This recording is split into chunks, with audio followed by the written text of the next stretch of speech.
Graphing data from table. We are given a table of time and distance. We need to plot this table on the graph paper. For this purpose, we are going to take time along the horizontal axis because time is independent variable, and distance, which is a dependent variable, that will be plotted along the vertical. Therefore, I have plotted distance along the vertical indicated by this line here, and time, which is plotted along the horizontal, is indicated by this line here. Now we need to label the time values on horizontal axis and distance values along the vertical axis. We start with 0 here, and then 2, and then 4, and then 6, then 8, 10, 12, and 14. 0, 2, 4, 6, 8, 10, 12, and 14. And similarly we plot here, that is 10, 20, 30, 40, 50, 60, 70, 80, 90, 100, and 110. For 0 time, what is the distance? That is 60. So therefore we read 0 on the horizontal and 60 on the vertical, and see where we reach. 0, 60 is this point. Therefore we label this, we mark this point as point 0, 60. And for next value is 266. For 2, where we go for 66, in the almost in the middle of 60 and 70, a little more than half, that would make it 66. And now for 472, for 4 and then 72 would be little above the line here.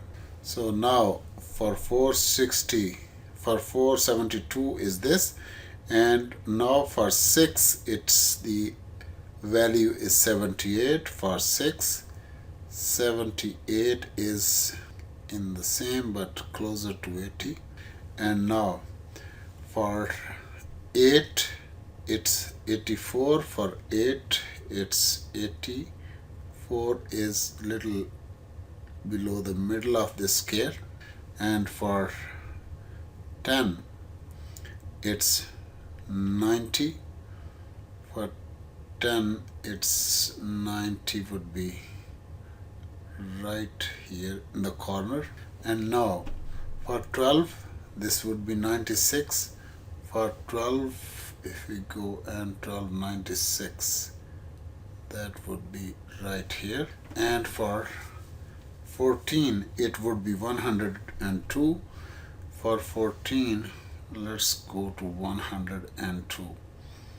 So let's cross the line of 100 and little above this line. And now these points seem to be making one straight line. If we can draw the line through these points, that will be a straight line. If we label these points, the first point would be labeled as 0, 60. The second point would be 266, 266, and 4, that would be 472. The next point would be 6, 78. Next point would be 8, 84.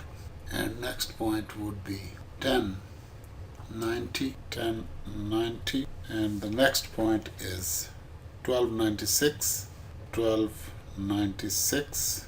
And the next point is 14, 102. Now we can consider any two consecutive points. Let's consider the 2 points here and here. If we close up this one, we can see that while we take into consideration these 2 points, how much has it changed horizontally and how much it has changed vertically. The horizontal change is from here to here. That's the horizontally, that's how much distance has changed. And how much it is? Here for horizontal it was 8, and at this line horizontally this is 10.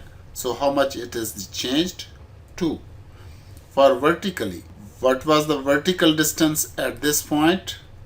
This was 84 here and 90 over there. So from 84 to 90 it has changed vertically. It means that this has changed now 6, and this 6 is called rise. This is the rise, and this 2 is the run. So the m, what is called the slope of this line, that is represented by m, that is equal to rise over run. And how much is the rise? The rise is 6 units and run is 2 units. Therefore slope or the m value, that is equal to 3. And if you take any 2 points, that's exactly how it's going to be. If you consider, instead of that, if you consider these 2 points here at this point, if this point is named as A and this point is named as B, this is the horizontal distance here, this is the horizontal distance here. How much horizontal it has changed? Horizontally it has changed 2, vertically it has changed from 72 to 78. This is 6, and again the slope m is equal to rise over run, that is 2, and answer would be 3.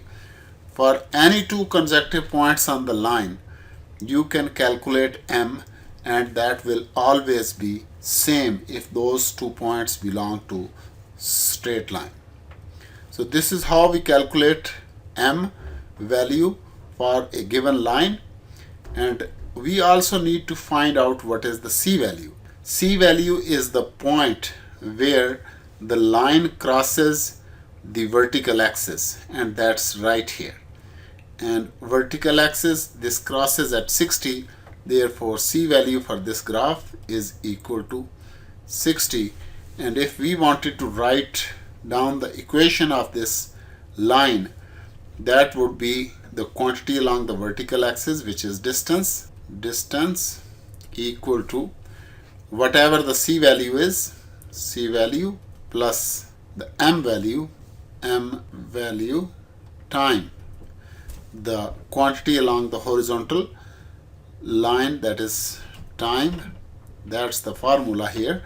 The distance, if we represent the distance by d, C value is 60 plus M value as we have calculated, that is 3, and time is represented by t.